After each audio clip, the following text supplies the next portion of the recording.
walking with it.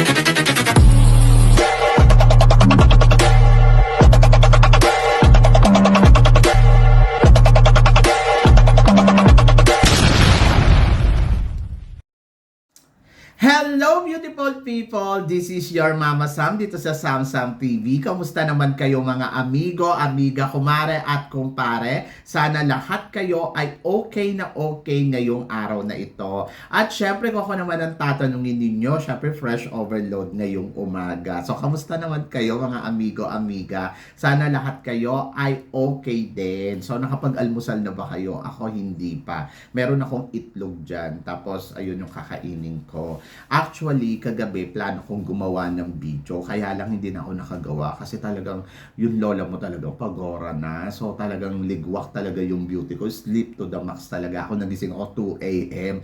Tapos doon pa lang ako naglinis ng mukha. Tapos doon pa lang ako naghilamos. Nakakaloka. So, sabi ko, grabe, grabe talaga yung pagod ko yesterday. By the way, so ngayon, happy naman ako kasi syempre, today is a beautiful morning, so walang pasok, masaya. So yun, nag-almusal na ba kayo? Sana nakapag-almusal na kayo. Ako hindi, kasi katatapos ko lang ng meeting ko sa YouTube. So yun, so may meeting kasi dyan lagi. Anyway, so masaya naman ako today ngayong umaga dahil syempre fresh overload na naman ang beauty natin. At eto nga, may nagtatanong kasi sa akin, sabing ganon, Mama Sam, tingin mo ba ang mananalo daw ba sa Miss Universe ay yung mga datihan ng Reyna, katulad nga daw nila Atisa Manalo, katulad nila Christy Magcari, ni Stephanie Johnson, etong si Stacey Gabriel. So sila daw ba ang possible na makapag-uwi ng corona ngayong taon na to dito sa Miss Universe Philippines? Possible yes, possible hindi. So, hindi natin alam. Kasi depende kasi yan sa mga makakalaban nila.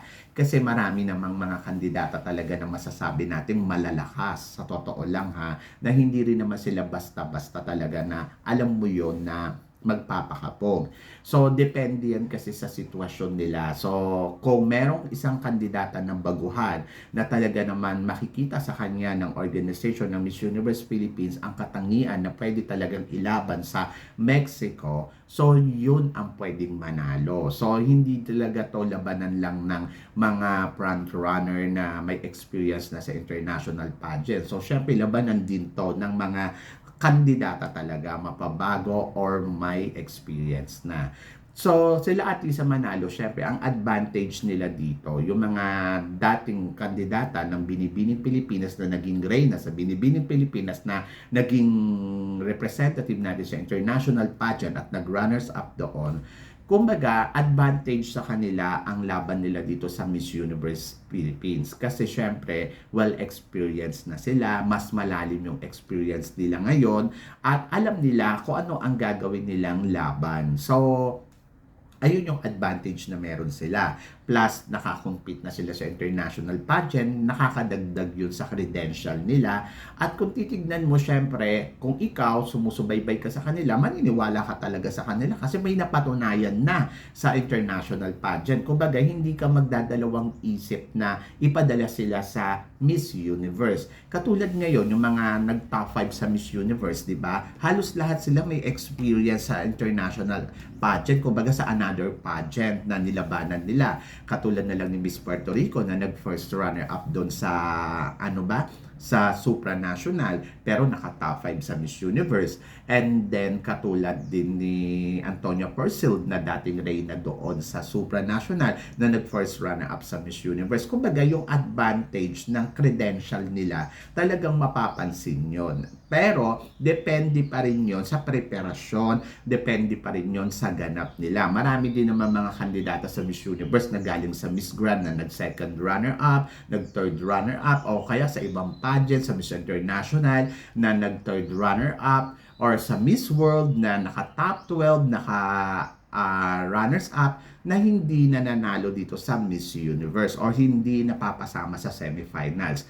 Kasi nga tulad nga ng sinabi ko, hindi naman kasi ito po pwede na oy ako, dati na akong beauty queen title holder or dati na akong nakakumpit sa international pageant at nag-runners up ako. Pero kung wala kang effort na gagawin sa sarili mo to make yourself transformation or repackaging na tinatawag, wala talagang mangyayari sa laban mo. So, nandoon niya sa determinasyon. Kaya nga yung iba, kahit sinasabi ngayon na parang, si Christy McCary, nako, maganda siya.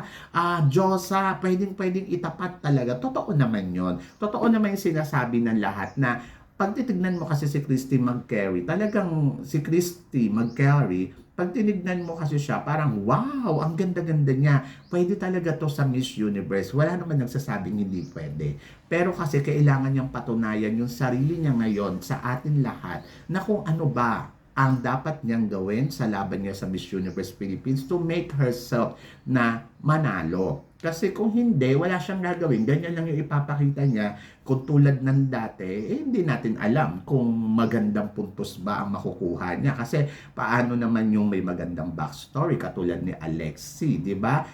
Kasi si Alexi, sa totoo lang, potential din naman kung iisipin mo because of her backstory. At talagang masasabi ko na pwede talagang kumabog at hindi mo pwede underestimate yung kakayahan niya. Kaya nga sabi ko, kailangan talaga may effort talaga si girl. So, yon. Ayun yung aabangan mo. Ngayon, kung hindi mag-e-effort si girl, katulad ng ba ni Atisa Manalo, isa yan sa mga kilala natin na beauty queen na talagang hinahangaan ng lahat. Pero kung hindi siya mag-e-effort, kung babaliwalain niya lang yung laban niya, hindi siya mananalo. So, kailangan niya talaga gumawa ng isang malaking hakbang, plano, para ipanalo ang competition ng Miss Universe Philippines. Kasi lahat naman sila talaga, deserve or pwede talagang sabihin natin na qualified for the title. Kaya alam, depende din sa sitwasyon. Kasi syempre may mga baguhan na dumarating, katulad na lang noong 2021. O, di ba? May mga nagsisalihan na nag-first runner-up sa supranational, pero hindi nila pinansin na ilaban sa international pageant kasi may nakita sila ng much better katulad ni Beatrice Luigi Gomez na isang baguhan, walang experience sa international pageant, walang experience sa national pageant, lumalaban lang sa mga lugar doon sa Cebu. Pero pagdating sa national pageant, dahil meron siyang kakaibang karisma, may nakikita sa kanya ang organization, ipinanalo siya laban doon sa mga may experience na. So ngayon, pagdating ngayon dito sa Miss Universe, kumabog na ang girls, di ba? So yon. So talagang masasabi ko na hindi yan basihan dyan yung naging experience nila. Ayan ay nakakadagdag doon sa profile nila. Pero kasi, kung ikaw titingin ka sa isang queen, kung titignan mo siya, ano ba ang preparasyon na ginawa niya, yun nagkukumpit siya sa international pageant. And then, tignan mo kung ano ba ang determinasyon na meron ang girls para manalo dito sa competition na to. So, yun talaga sila magkakatalo. And then, possible pa rin ngayong taon na to ang manalo ay isang baguhan sa Miss Universe. Hindi natin alam. Kasi syempre, katulad niyan, marami mga nagdadatingan ng mga fresh candidates mula sa iba't ibang lugar. Hindi mo pwede underestimate yung kakayahan nila to win the title laban doon sa mga may experience na. Pwede pa rin maligwak ang mga baguhan.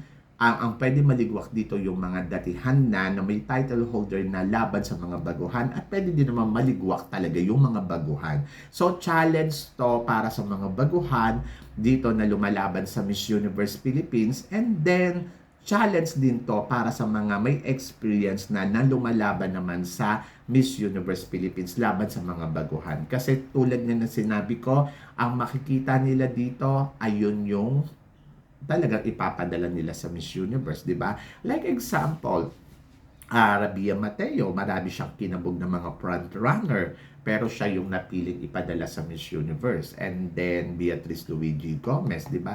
Ano na yan na-test na ng Miss Universe Philippines Maraming mga taga-binibini ang hindi pa talaga sumali dito sa Miss Universe Philippines na hindi nakakuha ng corona ng Miss Universe Philippines. So, Ibig sabihin, hindi porket galing na sila sa national pageant ay sila na. Either Michelle D, hindi rin nakalusot sa Miss Universe Philippines. Kung tutuusin, sobrang qualified na ni Michelle D sa Miss Universe, di ba? Kasi dati top 12 sa Miss World, di ba? Tapos sumali sa Miss World Philippines, title holder, and then sumali dito sa ginawa lang nilang first runner-up.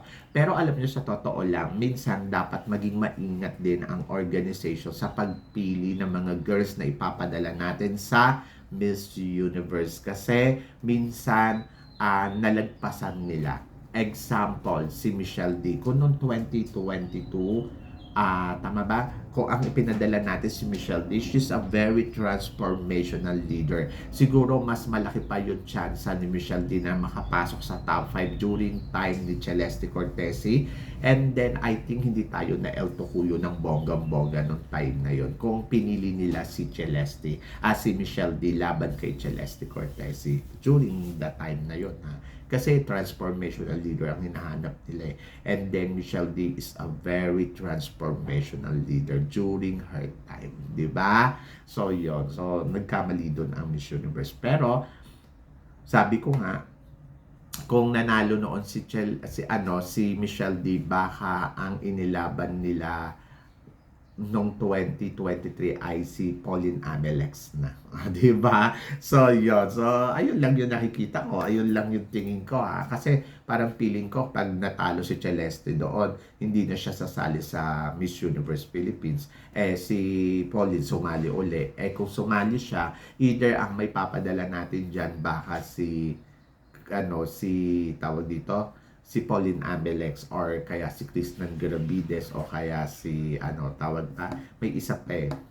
But at the total suma, kung iisipin mo, is about perfect timing pa din eh. Kung talagang iisipin mo, kasi perfect timing din naman kay Michelle D yung sitwasyon ngayon, di ba? So, yon. Kayo guys, ang masasabi ninyo? Tingin ba ninyo ang mananalo ba ng Miss Universe ay ngayon taon na to ay galing dito sa mga dati ng Reyna or possible sa mga baguhan? So please comment below para at least malaman ko naman kung ano naman ang chika mo dito sa mga pinag-uusapan natin ngayon. So yun guys, maraming salamat syempre sa inyong lahat sa walang sawang suporta dito sa channel ko, at sa mga hindi pa po nakaka-subscribe dyan, please don't forget to click like and subscribe my channel at i-click nyo na rin po ang notification bell para lagi kayong updated syempre sa aking mga chika. Sabi nga ganon, always keep smiling and always think positive. Walang imposible guys. Magtiwala lang tayo sa itaas. Kaya guys, hanggang dito na lang.